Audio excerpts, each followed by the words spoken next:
Yandy stood motionless in the courtroom, her hands clenched, heart racing. But her eyes locked on the judge. Every breath she took felt like she was swallowing broken glass.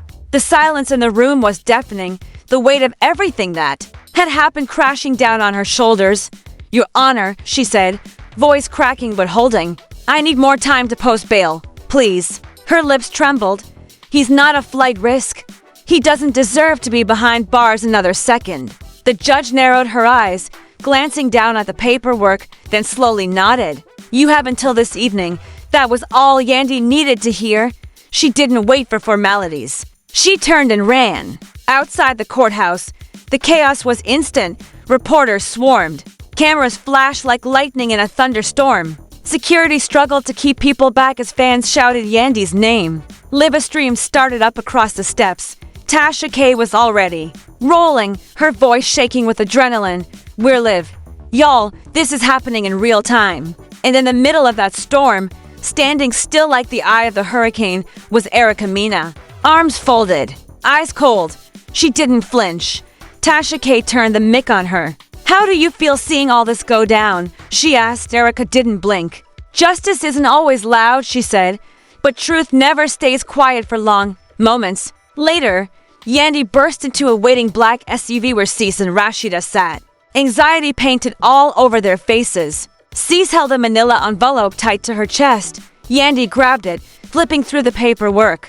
"Is this enough?" she whispered. "Everything?" Cease nodded. "It's all we could pull." Rashida leaned forward, her voice low but firm. "You got this. Don't let this system take him." Yandy's hands were shaking as she hugged the envelope to her chest. "I'm going to fix this. I swear." Cease placed a hand on her shoulder. "We don't abandon our family, no matter how messy it gets." Back at the precinct, Mendeecees paced inside the cold holding cell. The air was heavy and the walls felt like they were closing in. Time had stopped. His wrists ached from the cuffs, and the sting of betrayal cut deeper than any legal charge. He replayed every moment in his head. The raid, the cameras, the way Yandy had looked away when the police had grabbed him. His heart pounded with a mix of fear, regret, and a desperate hope that someone, anyone, was still fighting for him. Then the door slammed open. Heavy boots, rushed voices, and there she was. Yandy came through like a storm, breathless, hair sticking to her face, eyes blazing with guilt and urgency. "I've got it," she said, holding out the documents. The officer took them without a word. A metallic clink echoed as the cuffs hit the floor. Mendeecees looked at her, not moving, not speaking, just searching her eyes for the truth. Yandy stepped forward, her lips trembling. "I'm sorry," she whispered. He didn't reply. He just wrapped his arms around her and held her like a man drowning. Reporters outside caught the moment through the precinct windows. Two figures locked in an embrace, surrounded by officers, tension, and unforgivable silence. The footage was online in minutes. Tasha K streamed it from two angles, voice shaking as she narrated. "This is it, folks. This is what a reckoning looks like. This ain't scripted. This is a fall, and maybe the rebuild." As Yandy and Mendeecees stepped out into the spotlight, 1,000 questions flew at them like daggers. "Do you think he's guilty? Did you know the warrant was real? Why now, Yandy?" But she didn't stop to answer. She grabbed Mendeecees' hand and walked past them all. As they reached the edge of the steps, Yandy looked up and saw Erica again, standing in the same spot, silent, powerful. Their eyes met. No words were needed. Yandy raised a hand, not in defense, not an apology, but an acknowledgement. She knew, Erica knew, and the whole world watching through their phones knew too. That night, producers sent out an emergency call.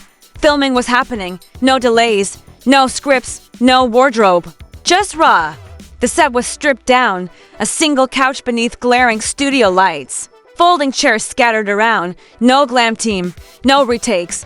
Just a storm after the flood. Erica was the first to sit, calm, centered, still. Yandy arrived next, hesitant but ready. Mendeecees followed, hands still shaking from the adrenaline, but face composed. No one spoke for a long moment.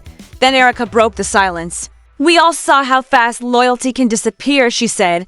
"But what we do tonight, that's what matters." Yandy looked down at her hands, then slowly lifted her head. "I tried to protect him by staying silent. I thought silence was safer than the truth, but all I did was make the storm worse. Her voice cracked, and I hurt the man I was trying to save. Mendeecees turned to her, eyes heavy with emotion. I was never asking you to lie, he said. I just wanted you to stand beside me. Not in front of me, not behind me, just with me. The words hit like thunder. The studio was dead silent. Even the cameras seemed to freeze. No dramatic music, no cut to commercial, just the truth hanging in the air. Backstage, the energy had changed. The air felt heavier, thicker, like everyone was walking through fog. There was no laughter, no light conversation, just a quiet kind of buzzing dread, as if the walls themselves knew something was happening that couldn't be undone. Erica moved with purpose, heels clicking softly as she made her way down the dim corridor. She didn't say a word. Her expression was unreadable. She turned the corner and found Yandy alone in the dressing room, shoulders hunched, head in her hands, the soft glow of the monitor reflecting her tear-streaked face. On the screen, her own confession played back on a loop.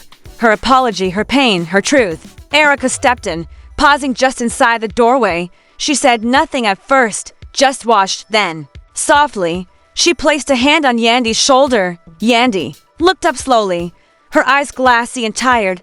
Thank you, Erica whispered. Yandy nodded. For what? She asked, her voice hollow. Erica met her gaze. For showing up, for finally speaking. Yandy let out a weak breath, a sound between a sigh and a sob. You forced me to, she said, and I hated you for it. But now, I think maybe you saved me. Outside the room, producers hovered, their walkie-talkies crackling. The control room was in disarray. Do we go live again? Do we air the raw cut or wait for clearance? What about legal?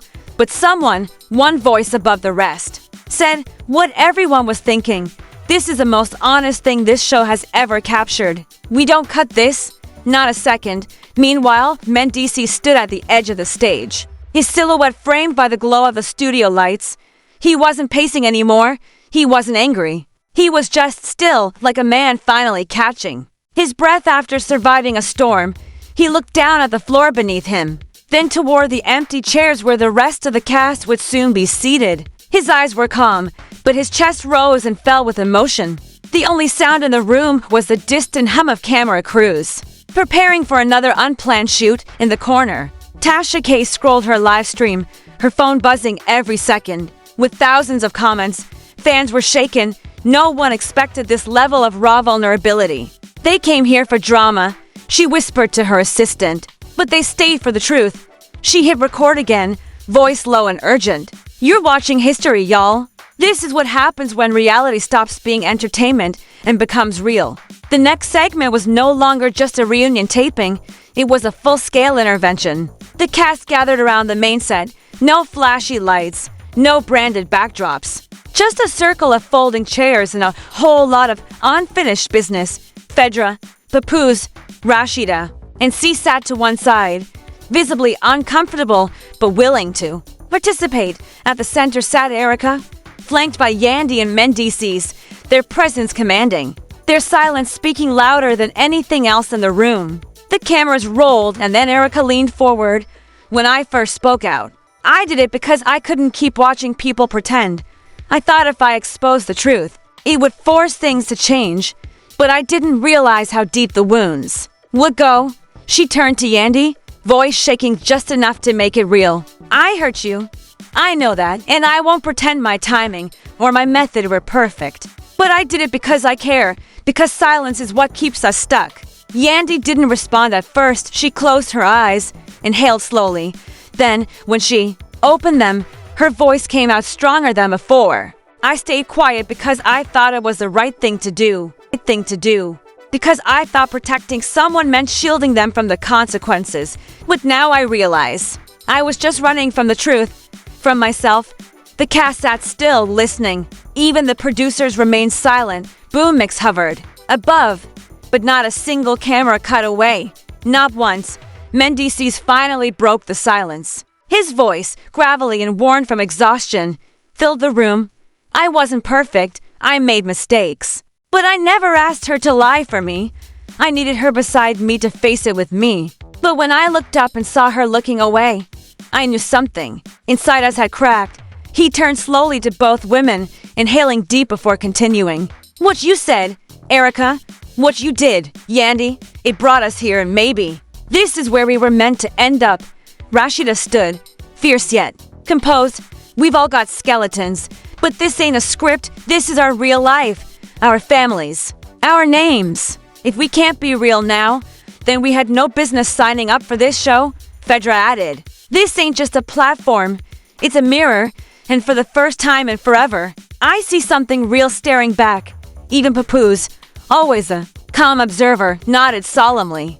It took y'all breaking down for us to remember what this show was supposed to be about. I respect that. I respect all of you. Then Yandy stood up. Her hands shook, but her eyes clear. Focused, she stepped into the center, every eye locked on her, every camera rolling. I let silence become my shield, but it didn't protect me. It caged me. I'm done hiding. I'm done pretending. I'm done covering lies just to survive. Erica rose next to her, slowly but proudly. That's growth. That's real power. Mendeecees joined them, now standing between both women. No more pretending. From here, we rebuild with the truth. No applause, no cue cards, just truth.